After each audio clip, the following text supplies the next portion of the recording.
शांति। आज का विषय है शांति की शक्ति का महत्व एवं शांति की शक्ति को हम कैसे बढ़ाएं। पुरुषार्थ में शांति की शक्ति का कितना महत्व है और इसको हम कैसे बढ़ाएं। विषय तो हम सभी ने बाबा की अभी रिवाइज की उसी दिन वीडियो देखी थी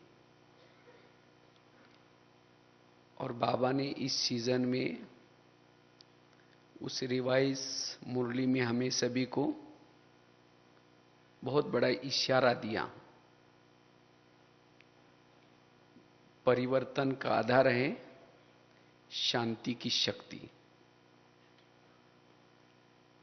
बाबा ने और भी 2-3 सत्ता बताई हैं, लेकिन वो सत्ता परिवर्तन नहीं कर सकती, लेकिन ये आध्यात्मिक शक्ति, साइलेंस की शक्ति, ये परिवर्तन कर सकते हैं। विश्व परिवर्तन का आधार है साइलेंस पावर, शांति की शक्ति। और वैसे ही सो परिवर्तन का आधार भी इस साइलेंस पावर है। स्वयं के अंदर भी अगर परिवर्तन करना है तो हर ब्राह्मणों को इस साइलेंस की पावर, शांति की शक्ति को बढ़ाना है। वैसे तो इस सीजन की पहली जो विदेशी भाई बहनों के साथ जो बाबा की मुरली चली थी, बाबा ने उसमें भी इशारा दिया था कि अब क्या करो, मनसा सेवा बढ़ाओ। तो मनसा सेवा कौन कर सकता है? जिसके पास ये साइलेंस की शक्ति है, जिसके पास शांति की शक्ति का स्टॉक है, वही मनसा सेवा कर सकता है। क्योंकि बाबा ने कहा कि अब सुनने या सुनाने का समय नहीं है। अब कोई सुनना नहीं चाहता, लेकिन अनुभव करना चाहता है। और उस अनुभव कराने का आधार है शांति की शक्ति। एक होता है सेवा के महारथी, दूसरा होता है भाषण करने वाले महारथी, और तीसरा है अब मनसा सेवा वाले महारथी। जिन्होंने इस ज्ञान और योग का अभ्यास कर अपने जीवन को, खुद को परिवर्तन किया है, जिन्होंने अपनी स्थितियों को बनाया है और अपने योग बल को जमा किया है, इस योग बल को विश्व में फैला करके जो अन्य आत्मा है, जो कोई विकारों के वश में है, कोई संस्कारों के वश में है, कोई जीवन की कोई समस्या है, तो ऐसी आत्मा को जो मनसा सेवा के द्वारा जो सकाश देता है, ये सकाश उसके तक पहुंचती है। जैसे धूप में कोई हवा का झोंका आता है, थोड़ा तो तसल्ली मिलती है। इसी तरह जीवन की समस्या के समय अगर थोड़ा भी मनसा सेवा की झलक हम दिखाते हैं, तो ऐसे समय उस तड़पती हुई आत्माओं से दुआएं मिलती हैं और आगे ये दुख और अशांति बढ़नी है। तो जिन्होंने साइलेंस पावर को बढ़ाया है, अपनी स्थिति को बढ़ाया है, और जो गुप्त रूप से ये मनसा सेवा कर रहे हैं, आगे चलकर की ऐसी आत्माएं ज्यादा प्रत्यक्ष होंगी ब्राह्मण परिवार में। क्योंकि अन्य आत्मा उसको ढूंढते हुए आएंगी, उनका दर्शन करने के लिए आएंगी, उनको साक्षात्कार होंगे। वाणी सेवा के द्वारा हम लिमिटेशन भगत बना सकते हैं, लेकिन मनसा के द्वारा अनेक भगत निर्माण कर सकते हैं, अनेक आत्माओं को सहयोग दे सकते हैं, अनेक आत्माओं की दुआएं ले सकते हैं। इसीलिए बाबा कहते हैं बच्चे ये मनसा सेवा बढ़ाओ, लेकिन उसका आधार है साइलेंस पावर। हम अपने संस्कारों को भी बदल सकते हैं, औरों के संस्कारों को बदल सकते हैं, उनके जीवन में जो समस्या है उस समस्या के समय उनको मदद कर सकते हैं। तो बाबा चाहते हैं अब ऐसी सेवा करें। इसलिए वर्तमान समय हर ब्राह्मणों के पुरुषार्थ में शांति की शक्ति, साइलेंस पावर बड़ी आवश्यक है। तो हमारे पुरुषार्थ में साइलेंस पावर, शांति की शक्ति कितनी जरूरी है, थोड़ी इसके ऊपर चर्चा करते हैं। जब हम साइलेंस में रहते हैं, शांति में स्थित रहते हैं, वही भ्रुकुटी के आसन में आत्मा के स्वरूप में टिक सकता है। जिसके पास साइलेंस का बल नहीं है, शांति की शक्ति नहीं है, वो भ्रुकुटी के आसन पर आत्म स्वरूप में टिक नहीं सकता। आज कई भाई बहनों की कंप्लेन है, पता नहीं हम आत्मा अभिमानी स्थिति में नहीं टिक सकते। क्यों? उनके पास साइलेंस का बल नहीं है। अगर भ्रुकुटी के आसन पर बैठना चाहते हो, चाहे योग के समय, चाहे कर्मों में, तो यह साइलेंस बल जरूरी है, शांति की शक्ति जरूरी है। अशांत वाली आत्मा भ्रुकुटी आसन पर नहीं स्थित हो सकती।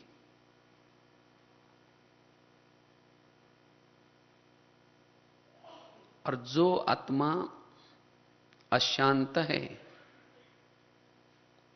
मन में कोई ना कोई निगेटिविटी है, ऐसी आत्मा परम धाम में भी अपने आदि स्वरूप में, अनादि स्वरूप में स्थित नहीं रह सकती। अगर अनादि स्वरूप में स्थित रहना है, इसलिए साइलेंस बल जरूरी है। कई कहते परम धाम में भी हम ज्यादा समय रोहन नहीं कर पाते। क्यों? साइलेंस का बल नहीं। तो जिसके पास ये साइलेंस का बल है, साइलेंस पावर है, ऐसी आत्मा शांति धाम में भी, अपने घर में शांति सागर के पास बैठ सकती है। जितना हमारे पास साइलेंस बल है, शांति की शक्ति है, उतना हम कर्म योगी स्थिति बना सकते हैं, कर्मों में योग युक्त बन सकते हैं।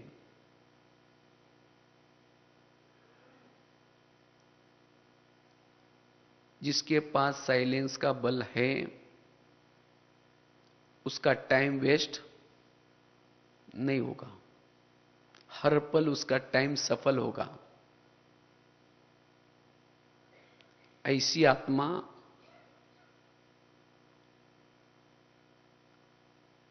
अनेक प्रकार की सेवा कर सकती है, डबल सेवा। हाथों से कर्म कर रहे हैं और साथ में वाइब्रेशंस भी फैला रहे हैं, डबल सेवा होगी। जिसके पास साइलेंस का बल है,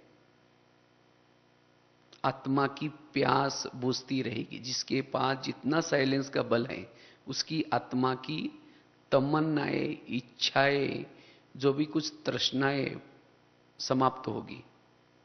उसका मन भटकने से, उसका मन नहीं भटकेगा, मन चुप रहेगा, शांत रहेगा, क्योंकि उसके पास साइलेंस का बल है। जिसके पास शांति की शक्ति नहीं है, उसका मन भटकता है, बुद्धि भटकती है। इतना ही नहीं, उसके कर्मेंद्रिया भी उसके कंट्रोल में नहीं होगी। जिसके पास साइलेंस का बल नहीं है, उसकी कर्मेंद्रिया भी उसको धोखा देती रहेगी। इसलिए बाबा कहते बच्चे इस बल को बढ़ाओ। जिसके पास साइलेंस का बल है, वो कोई भी अपने पुराने जो संस्कार है उस संस्कार के वश नहीं होगी। क्यों? साइलेंस बल से आत्मा को अति इंद्रिय सुख मिलता है।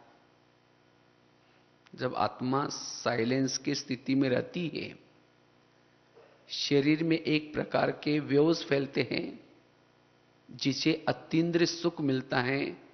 और जिसको यह अतीन्द्रिय सुख मिलता है वो क्षणिक, चाहे वस्तु चाहे वैभव, इसके पीछे नहीं दौड़ेगी। विकारों के पीछे, संस्कारों के पीछे वो आत्मा नहीं दौड़ेगी। इसलिए बाबा कहते बच्चे साइलेंस का बल बढ़ाओ, जिससे आप अपने पुराने संस्कारों के पर भी जीत प्राप्त कर सकेंगे। जितना हम साइलेंस स्थिति में रहते हैं, अंतर्मुखी बन सकेंगे। साइलेंस वाला ही अंतर्मुखी बनता है। जिसके पास साइलेंस का बल है, वो समेटने की शक्ति उसके अंदर आएगी, वो समेटेगा। अब घर चलना है। साइलेंस की स्थिति में रहने वाला, उसको बार बार उसको घर की स्मृति रहेगी। इसीलिए बाबा कहते बच्चे इस शांति की शक्ति को बढ़ाओ अपने अंदर।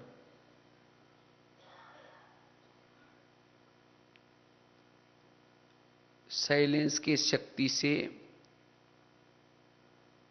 दिन प्रतिदिन हमारी लाइट हाउस, माइट हाउस स्थिति, कर्माती स्थिति आती जाएगी। जितना हम साइलेंस में रहेंगे, कर्मातीत बिंदु रूप स्थिति, बीज रूप स्थिति का आधार भी साइलेंस पावर है। जितना जिन्होंने अपने साइलेंस बल को बढ़ाया, शांति की शक्ति को बढ़ाया, उतना उज्ज्वला स्वरूप स्थिति में स्थित रह सकते हैं। ऐसी आत्मा देखते हुए भी न देखने की अनुभूति कर सकते हैं। जो साइलेंस में रहते हैं उनका साक्षी भाव रहता है। उनके अंदर कंट्रोलिंग पावर, रूलिंग पावर आती है। उसके वाणी में भी बल आएगा, दृष्टि में भी बल आएगा।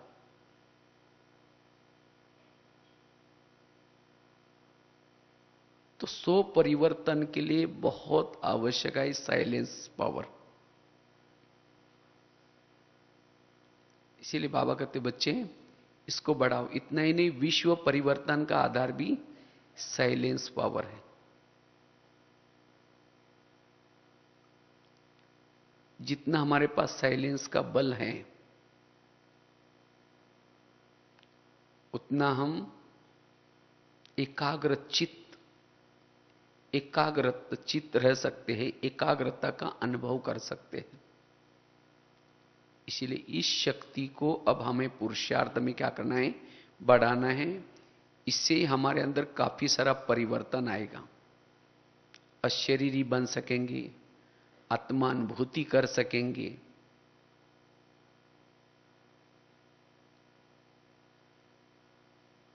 निरंतर योगी बन सकेंगे, ज्वाला स्वरूप योगी बन सकेंगे, उपराम बन सकेंगे। शांति से ही हमारे अंदर वैराग आएगा। जिसने अनुभव किया शांति का, उसको अब हमारा जो वैराग है वो ज्ञान से वैराग है। समझ है कि ये नहीं होना चाहिए, नहीं होना चाहिए। लेकिन जिन्होंने साइलेंस का अनुभव किया, उसका असली वैराग है। और जहां वैराग है वहां त्याग करना भी इजी है।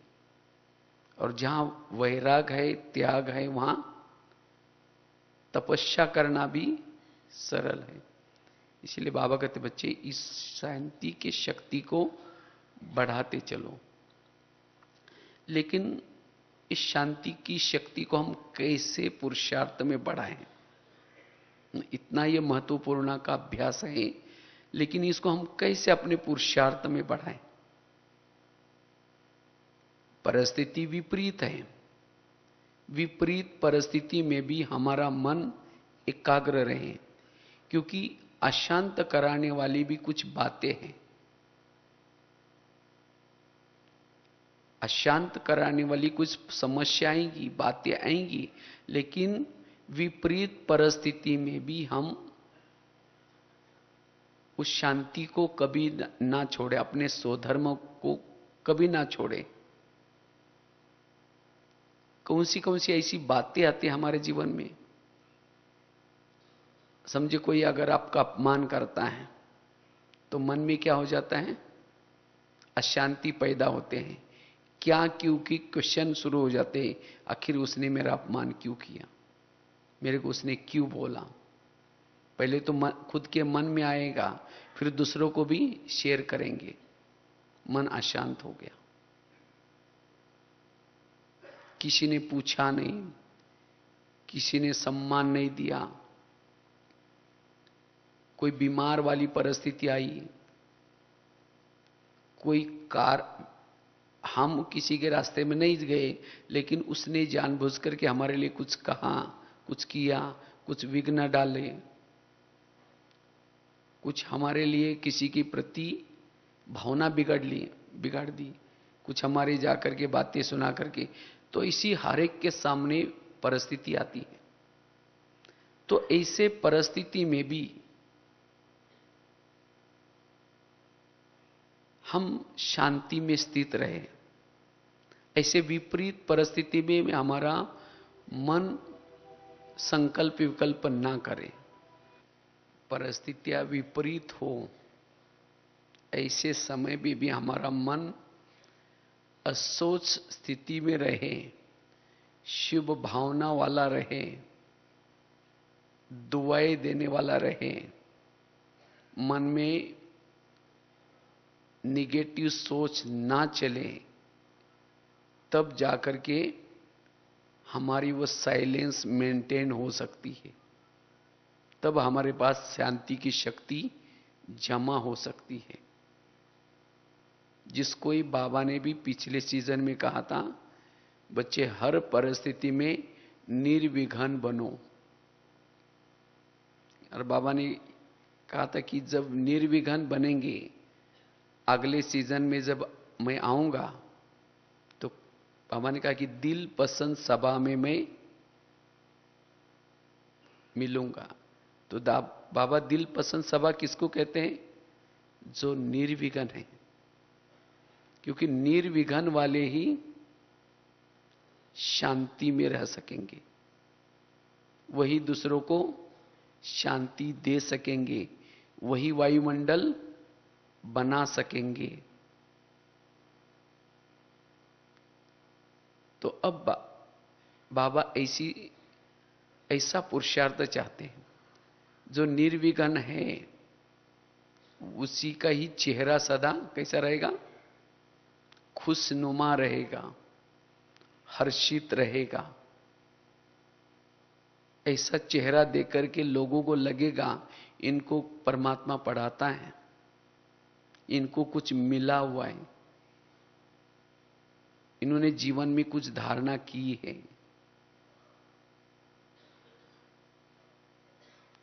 तो इसलिए विपरीत परिस्थिति में भी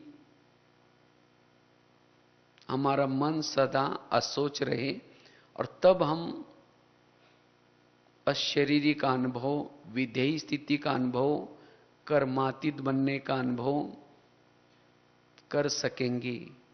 तब हम बाप समान बन सकेंगे। बाप समान अर्थात जैसे बाबा शांति का सागर है, तो अब यहां हम भी मास्टर शांति के सागर बन करके शांति का स्वरूप बन करके शांति फैला सकेंगे। तब औरों के ऊपर दया कर सकेंगे, औरों की भूलों को क्षमा कर सकेंगे, अपकार पर भी उपकार कर सकेंगे। यह है बाप समान की स्थिति। तो हम कौन सा ऐसा पुरुषार्थ करें जिससे हमारी विपरीत परिस्थिति में भी शांति बनी रहे? उसके लिए 5-6 बातें, क्योंकि शांति कुछ बातों का रिजल्ट है। केवल हम कहने से शांत नहीं बनेंगे, लेकिन अगर कुछ बातें, जो बातें हमारे मन को संकल्प चलाने के निमित्त बनाती है, अगर उन बातों के ऊपर हमारा ध्यान है, तब हमारी शांति बनी रहेगी। जिसको बाबा कहते बच्चे, मन को कंट्रोल करो। सबसे पहली बात है सहन शक्ति। सहन शक्ति से ही शांति होगी। अगर मेरे पास सहन शक्ति की कमी है, उसको शांति नहीं होगी। इसीलिए हम अपने पुरुषार्थ में सहन शक्ति को बढ़ाते चले। जिसको सहन नहीं होता वो स्वधर्म में टिक नहीं सकता, स्वमानों में नहीं रह सकता, उसकी अंतर्मुखता भंग हो जाती है, उसके मन में नेगेटिव थॉट चलना शुरू हो जाते हैं। इसलिए हमें क्या सीखना है? सहन करना, यह सीखना है। अगर एक सहन शक्ति हमारे पास आ जाए तो और शक्ति हमारे जीवन में ऑटोमेटिकली आएगी, क्योंकि सहन शक्ति बड़ी बहन है और बाकी समेटने की शक्ति, समाने की शक्ति, सामना करने की शक्ति, उस परिस्थिति का सामना करने की शक्ति भी आएगी, क्योंकि सहन शक्ति से मनोबल बढ़ता है। सहन शक्ति हमारा एक प्रकार का कवच है।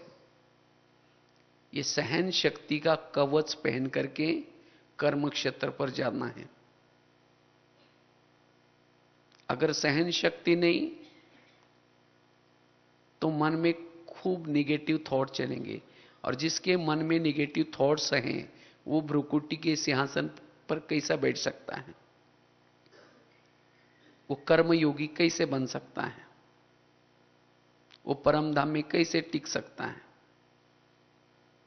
भले योग में बैठेंगे, शुरू तो करेंगे, लाल लाइट चल रहा है, गीत बज रहे हैं, शुरू करेंगे मैं आत्मा हूं, शांत स्वरूप, फिर कहेंगे मेरे उन्होंने क्यों बोला, फिर कहेंगे छोड़ो कोई बात नहीं मैं आत्मा, फिर कहेंगे 15 दिन पहले भी तो बोला था, फिर कहेंगे ठीक है कोई बात नहीं मैं आत्मा हूं, फिर कहेंगे सबके बीच में क्यों बोला।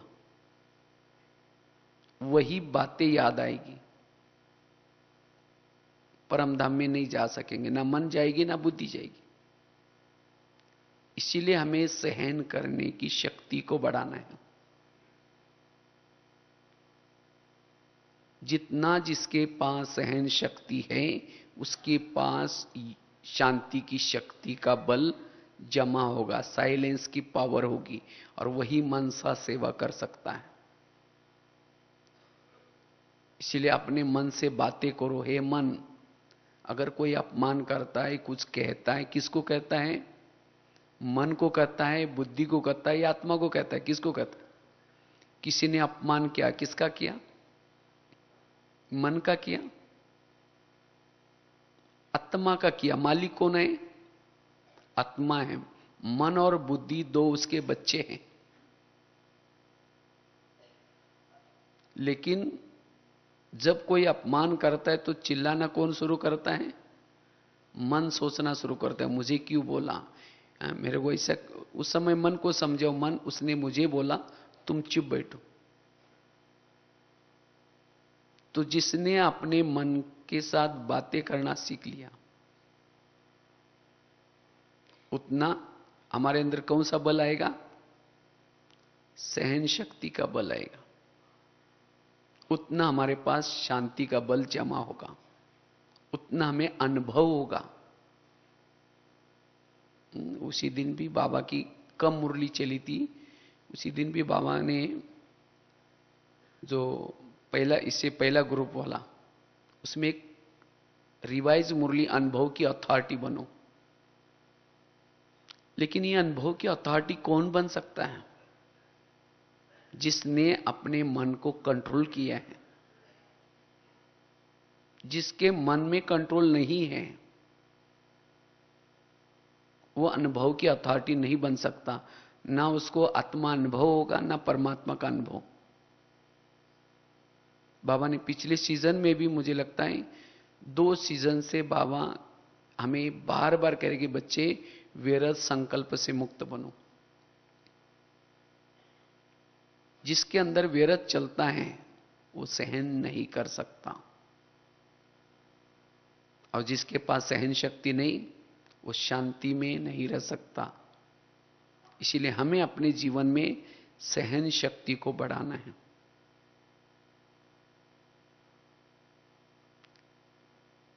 दूसरी बात है, अगर हमें शांति की शक्ति को बढ़ाना है, ड्रामा के ऊपर विश्वास रखने की जरूरत है।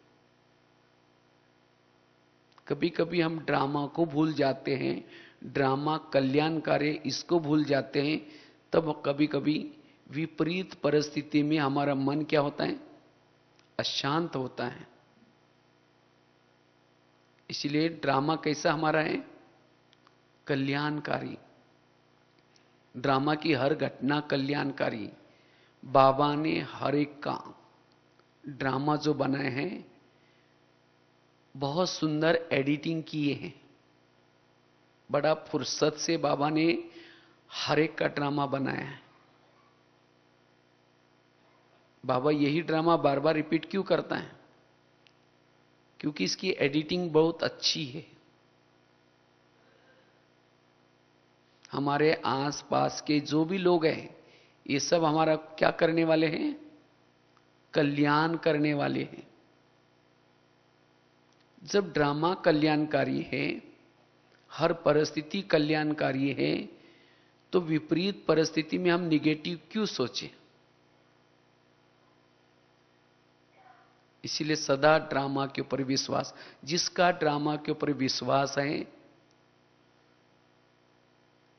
वही शांति का अनुभव कर सकता है।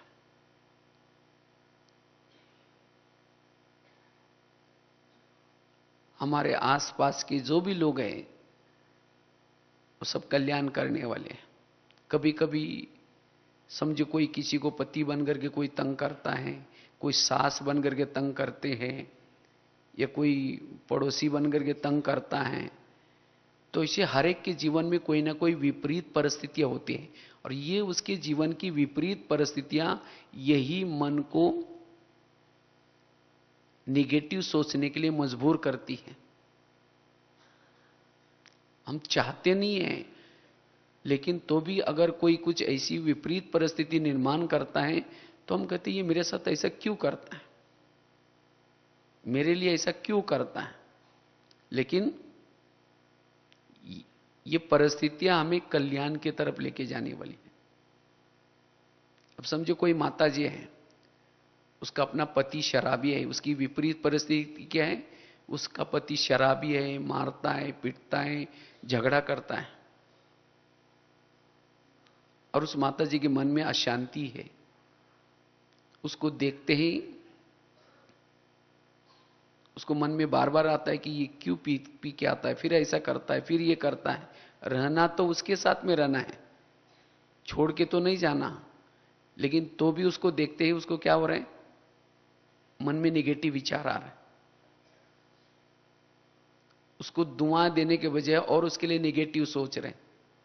इससे और वो तंग होगा और शराब पिएगा। उसके बजाय उस परिस्थिति में भी हम उसको दुआएं दे, शुभ भावना दे, वो बदल भी सकता है। उस माता के लिए तो पति तो बहुत मिले होंगे ना, सतयुग में मिला होगा, त्रेता में मिला होगा, द्वापर में मिला होगा, अभी भी मिला है। हर जन्म में पति, अच्छे अच्छे पति मिले हैं। सत्यु का पति तो बहुत अच्छा होगा, ना शराब पीता था, ना मारता था, ना पीटता था, ना झगड़ा करता था, सोने के महलों में रहते थे, बहुत अच्छी संपत्ति थी, पुष्पक विमान घर के सामने था, वो देवता था। लेकिन उस देवता के कारण उसको क्या शिव बाबा मिला? और अभी का पति शराबी है, मारता है, पीटता है, झगड़ा करता है, लेकिन उसके कारण कौन मिला है? उसको और बोलना चाहिए, बाबा ऐसा ही शराबी 5,000 साल के बाद भी जरूर देना।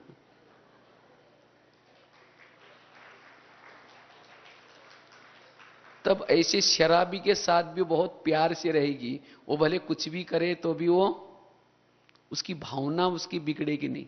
और तब उसका प्यार देख करके, उसका स्नेह देख करके वो शराबी भी शराब पीना भी छोड़ देगा, वो बदल देगा। इसीलिए सचमुच हमारा ड्रामा बड़ा कल्याणकारी है। हम बहुत अच्छे अच्छे गली में रहे होंगे, अच्छे अच्छे शरीरों में भी रहे होंगे, लेकिन संगम युग का हमारा जो कुछ है सब कैसा है? बड़ा कल्याणकारी है। इसीलिए बाबा कहते बच्चे, विपरीत परिस्थिति में भी वाह ड्रामा वाह, वाह बाबा वाह निकले। तो जिसके मन में वाह ड्रामा वाह, वाह बाबा वाह निकलता है, वही विपरीत परिस्थिति में भी सोमान में रह सकता है, सोधर्म में रह सकता है, अपने मन के थॉट्स को बचा सकता है। इसीलिए हमें ड्रामा के ऊपर विश्वास। तीसरी बात है, अगर हमें शांति की शक्ति को बढ़ाना है, विपरीत परिस्थिति में भी शांत रहना है, इसके लिए आत्माभिमानी स्थिति में रहने का अभ्यास। क्योंकि अशांति कब होती है, मन के थॉट्स कब चलते हैं? जब हम देह भान में आ जाते हैं। देह भान वालों को सहन नहीं होता। अपमान किसको फील होगा? देह भान वालों को होगा। मुझे उसने पूछा नहीं, मुझे उसको मान नहीं दिया, ये देह अभिमान के कारण। अगर हम आत्माभिमानी स्थिति में हैं तो सारे दिन में आने वाली विपरीत परिस्थितियों में भी हम कैसे रहेंगे? शांत रहेंगे। इसीलिए हमें आत्माभिमानी बनने का पुरुषार्थ करें। आत्माभिमानी स्थिति का रिजल्ट है शांति की शक्ति। जितना हम आत्म स्वरूप में रहेंगे उतना मन चुप रहेगा, स्थिर रहेगा। जैसे घर में कोई बड़ा होता है तो छोटों को सोचने की कोई जरूरत नहीं है, वो कहते पापा जी बैठे हैं, हमारे बॉस बैठे हैं। इसी तरह शरीर रूपी घर में अगर आत्मा का भान है तो मन को सोचने की कोई जरूरत नहीं, मन चुप रहता है। अगर जब आत्मा का भान नहीं होता, जब देह का भान होता है, तो मन को चिंता लगती है कि ये क्या होगा, कैसे होगा। जैसे लगता है कि मन को लगता है मैं जवाबदार हूं, और यही हमारी अशांति का कारण है। इसके कारण मन में नेगेटिव विचार चलते हैं, मन अशांत होता है। इसीलिए बाबा कहते बच्चे, देही अभिमानी बनो, तो मेरी ये आत्माभिमानी स्थिति नेचुरल बनी रहे। इसके लिए बाबा ने कई साधन दिए हैं। खान पान शुद्ध, पवित्रता की धारणा, ईश्वरीय नशाओं का अभ्यास, अमृत वेले का योग, क्लास के पहले का योग, ये मुरली, ये सब बातें हमारे इसीलिए हम करते हैं। इससे हमारी स्थिति कौन सी बनेगी? आत्माभिमानी स्थिति। जितना आप अमृत वेला ठीक ठाक आंखें खोल करके, अच्छा स्वरूप में होकर के, नशे में अगर योग करेंगे तो आत्मा को बल मिलेगा। और जब आत्मा को बल मिलेगा तो सारा दिन नेचुरल आपकी भ्रूकुटी में आत्म ज्योति जागृत रहेगी, आत्माभिमानी स्थिति रहेगी। और जो आत्माभिमानी स्थिति में रहता है, वो कोई कुछ भी कहता है तो भी उसका मन चुप रहेगा, शांत रहेगा। उसको पता है कि आत्मा बैठा है, मतलब आत्मा के स्वरूप में है, तो कोई संकल्प विकल्प नहीं चलेंगे। इसीलिए हमें ये जो पुरुषार्थ है अमृत वेला का, मुरली ठीक ठाक सुनने का, क्लास के पहले आकर के अच्छी तरह जागरूक होकर के योग करने का, अपनी पवित्रता को मेंटेन रखने का, ये बातों के ऊपर हमारा ध्यान है, तब हमारी आत्माभिमानी स्थिति रहेगी। अगर थोड़ी भी इन बातों में हम अल्लाह से अलबेलापन आ जाते हैं, अमृत वेला ठीक नहीं किया, मुरली ठीक ठाक नहीं सुनी, क्लास के पहले योग नहीं किया, तुरंत हमारा देहभान जागृत होता है, और देहभान वालों को फिर उसके संकल्प विकल्प चलेंगे, इससे हमारी शांति भंग होगी। फिर हम ये ना मनसा सेवा कर सकेंगे, ना वाइब्रेशंस फैला सकेंगे।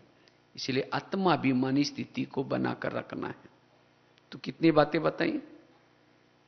पहली बताई, सहन शक्ति को बनाकर रखना है, सहनशील बनना है। दूसरी बात बताई,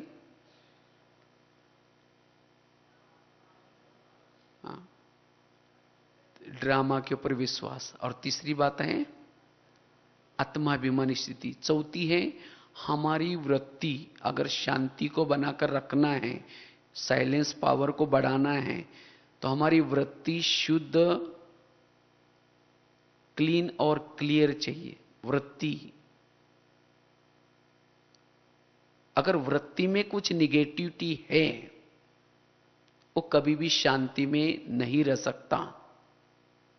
वृत्ति, एक व्यक्ति के प्रति भी अगर वृत्ति में अंदर कुछ घुसा हुआ है नेगेटिव, वो आत्मा कभी भी शांति में नहीं रह सकती। इसीलिए चाहे कुछ भी हो जाए, हम अपनी वृत्ति को शुद्ध रखना है। वृत्ति कैसी बनती है? सोचने से वृत्ति बनती है। अगर किसी व्यक्ति के प्रति अगर आप निगेटिव सोचेंगे, तो आपकी वृत्ति भी उसके लिए कैसी बनेगी? निगेटिव। अगर वृत्ति निगेटिव है, उस व्यक्ति को सामने देखते ही आपका वायुमंडल भी निगेटिव फैलेगा। आप साइलेंस में स्थित नहीं रह सकते, स्वधर्म में टिक नहीं सकते, अंतर्मुखी नहीं बन सकते। न चाहते हो भी आपका मन बोलना शुरू करेगा। भले मुख नहीं बोलेगा, लेकिन मन बोलता है, ये ऐसा है, ये ऐसा है, इसने ऐसा किया। मन बोलना शुरू करता है। इसीलिए अपनी वृत्ति को कैसे बनाना है? पॉजिटिव। अगर किसी के लिए मेरी वृत्ति निगेटिव बनी है, तो अब हमें क्या करना है? अपने मन से बात करके उस व्यक्ति के गुणों को देख करके। अभी दादी जी क्लास कर रहे थे, दादी ने बहुत अच्छी एक बात कही, क्या करो? गुणों की चोरी करो। क्या करो? गुणों की चोरी करो। वैसे तो हम सभी को बाबा ने क्या बनाया? हंस बनाया। सभी हम कौन है? होली हंस है। और जो हंस वाला है, सबके गुण देखता है, उसके बुद्धि में ही ज्ञान टपकता है, उसके बुद्धि में ही पॉजिटिव चिंतन चलता है। थोड़ा भी मैंने अगर किसी का नेगेटिव देखा, किसी के अवगुण देखा, वृत्ति भी नेगेटिव बन जाएगी और उसके बुद्धि में ज्ञान नहीं बैठेगा। जैसे स्कूल कॉलेज में एक बहुत सुंदर चित्र दिखाया जाता है। सरस्वती मां किसके ऊपर बैठी है? हंस के ऊपर बैठती थी। ये चित्र हमें बहुत बड़ी शिक्षा देता है। पानी के अंदर हंस तैर रहे, सरस्वती मां उसके ऊपर बैठी है। अगर कोई छोटा बच्चा जाकर बैठेगा तो क्या हो जाएगा? हंस भी डूब जाएगा और बच्चा भी डूब जाएगा। और सरस्वती मां का तो वजन तो 50-60 किलो तो होगा ही। तो वास्तव में चित्र हमें बहुत बड़ी शिक्षा देता है। अगर सरस्वती को बुद्धि में बिठाना है, ज्ञान को बुद्धि में बिठाना है, तो क्या बनो? हंस। हंस अर्थात सबके गुण देखना, सबके गुणों को। बाबा ने जिस गुण को देख करके किसी को चुना है, उसको देखना।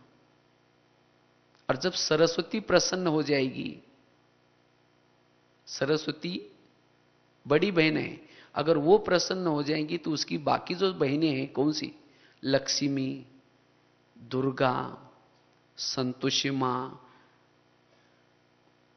सब देवियां आएगी। इसीलिए स्कूल कॉलेज में और किसी की पूजा नहीं करते, पूजा किसकी करते हैं, सरस्वती की। इसी तरह हम भी सभी यूनिवर्सिटी में पढ़ रहे हैं, तो हमें भी किसको पुकारना है, सरस्वती को पुकारना। मतलब चिल्लाने की जरूरत नहीं। स्कूल में जैसे कहते थे ना, हे चार दे मां, हमें तार दे मां, ऐसे ज्ञान दे मां, लेकिन हमें हंस बनना है बस।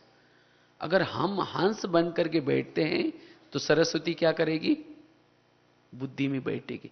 और जब सरस्वती बैठेगी तो बाकी सभी बहनें भी आ जाएंगी। इसीलिए बाबा कहते, बच्चे हमारा पुरुषार्थ है गुण देखना।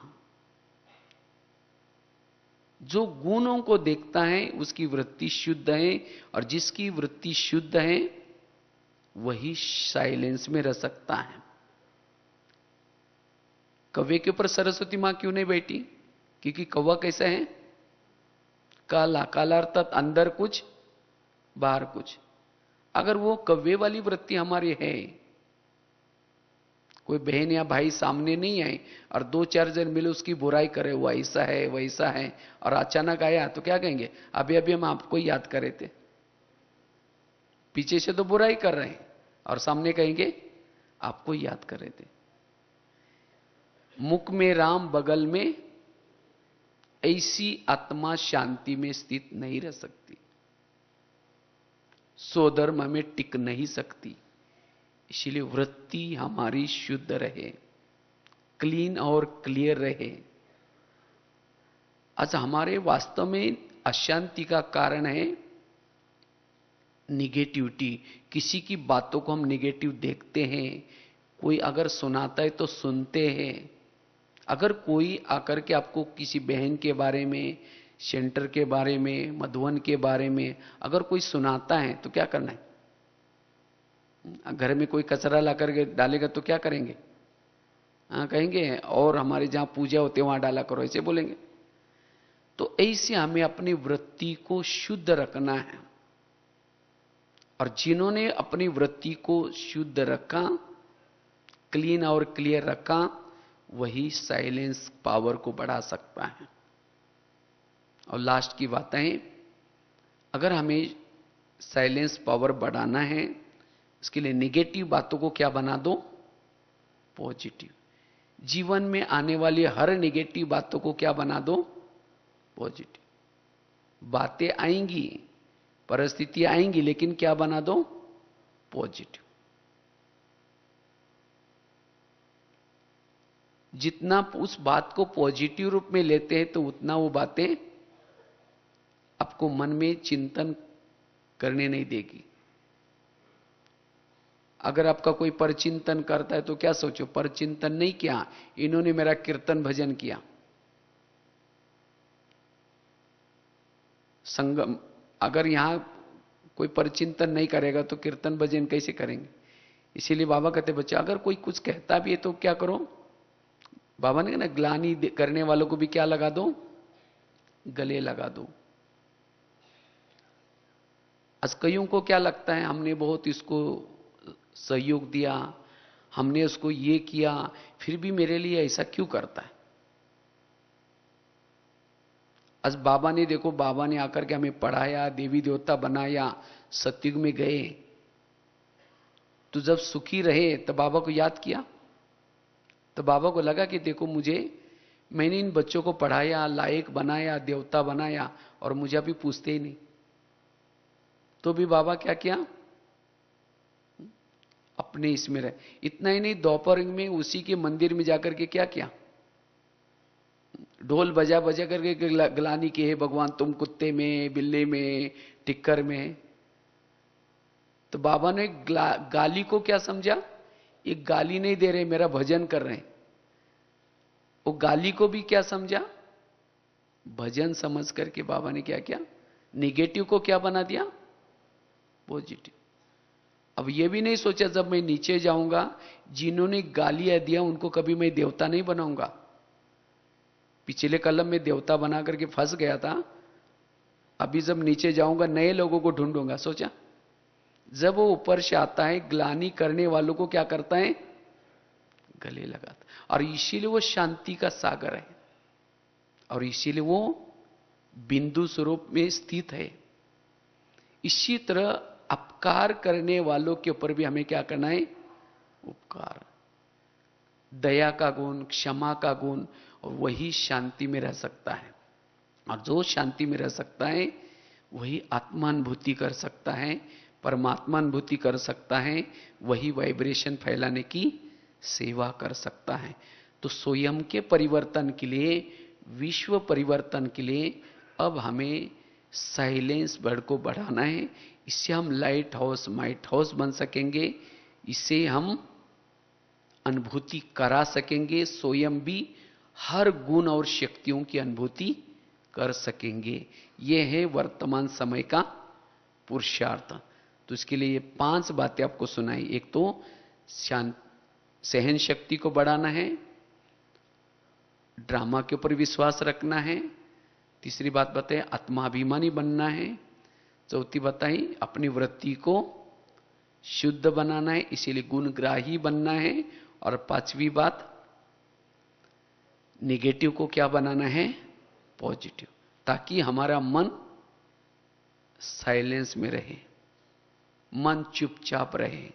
और जिसका मन चुप रहता है उसका अंदर से अंदर से इस साइलेंस बढ़ेगा, और आगे चल करके विनाश काल में हमें बहुत सेवा करनी है मनसा के द्वारा, अभी भी करनी है।